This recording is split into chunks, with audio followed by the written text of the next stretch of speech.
मुंबईचा महापौर हिंदू आणि मराठीच होणार असा विश्वास फडणवीसांनी व्यक्त केलाय। मुंबईतील निवडणुकीत श्रेय चोरणारी टोळी सक्रिय असल्याचं सुद्धा मुख्यमंत्री फडणवीस म्हणाले। काही लहान बालकं टोळीत सहभागी झाली आहेत असं म्हणत फडणवीसांनी आदित्य ठाकरेंसह अमित ठाकरेंना टोला लगावला। तसंच फडणवीसांनी शायरीतून ठाकरे बंधूंवरही टीका केली। मुंबईचा महापौर कोण होणार असा मुद्दा देखील आला। मी परवा स्पष्ट सांगितलं, आता आमच्या एकनाथराव शिंदेजींनी देखील स्पष्ट सांगितलं, मुंबईचा महापौर महायुतीचाच होणार, मुंबईचा महापौर हिंदूच होणार आणि मुंबईचा महापौर मराठीच होणार। मुंबईमध्ये निवडणुकीमध्ये श्रेय चोरणारी टोळी सक्रिय झाली आहे आणि या टोळीमध्ये काही अबोध बालकं देखील आहेत जे श्रेय चोरण्याचा प्रयत्न करतायत। म्हणतात सगळं आम्हीच केलं, या ठिकाणी कोस्टल रोडही आम्हीच केला, मेट्रोही आम्हीच केली। ये पब्लिक है, ये सब जानती है। अरे अर्ध्या रात्री ते मुंबईकरांना उठवून विचारलं, कोस्टल रोड कोणी केला, बीडीडी चाळीचा विकास कोणी केला, या ठिकाणी मेट्रोचं काम कोणी केलं? अर्ध्या रात्री मुंबईकर सांगतील हे महायुतीने केलं। मला काही पत्रकार म्हणाले, दोघं भाऊ एकत्रित आले, आता तुमचं काय होणार, आता तुम्ही कसं लढणार? मी त्यांना सांगितलं, देखकर धुंधली सी ताकत हौसला हमारा कम नहीं होता, देखकर धुंधली सी ताकत हौसला हमारा कम नहीं होता। अरे झूठी आंधियों से वही डरे जिन चिरागों में दम नहीं होता। मुंबईतील महायुतीच्या मेळाव्यातून शिंदेंनी उद्धव ठाकरेंवर टीका केली। जनतेनं बँड वाजवल्यानंतर ब्रँडची आठवण आली असं शिंदेंनी म्हटलंय। बकासुराच्या तावडीतून मुंबई पालिका सोडवायची अशी टीका सुद्धा एकनाथ शिंदे यांनी केली। बाळासाहेबांच्या विचारांना मारणारे सूर्याजी पिसाळ असं म्हणत शिंदेंनी ठाकरेंवर हल्लाबोल केला।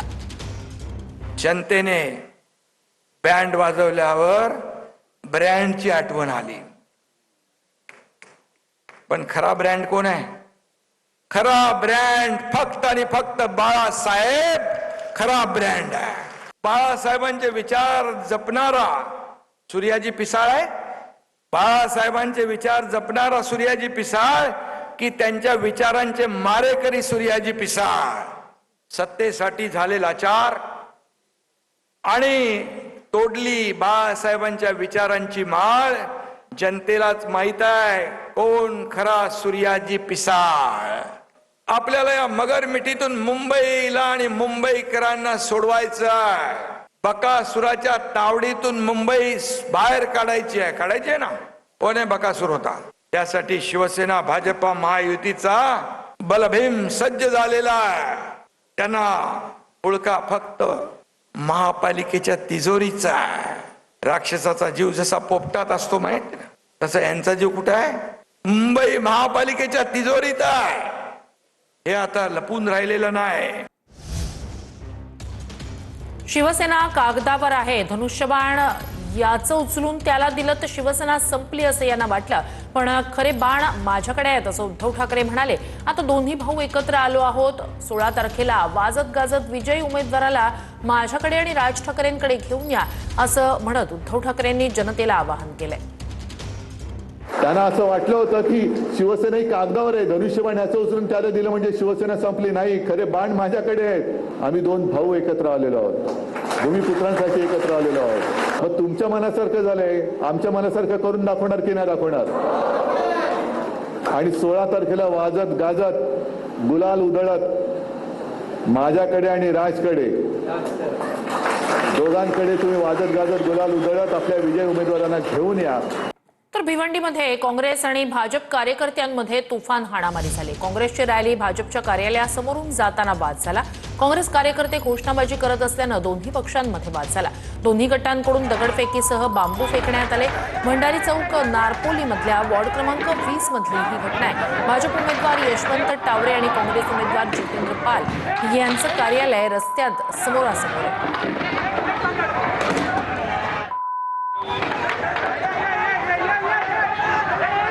आणि दृश्य आपण पाहतोय काँग्रेस आणि भाजप कार्यकर्त्यांमध्ये समोरासमोर असलेल्या ऑफिसेसमध्ये ही अशी हाणामारी झालेली आहे। रस्त्यात आमनेसामनेच ही ऑफिसेस आहेत आणि कार्यकर्त्यांनी खुर्च्यांची फेकाफेक केलेली आहे।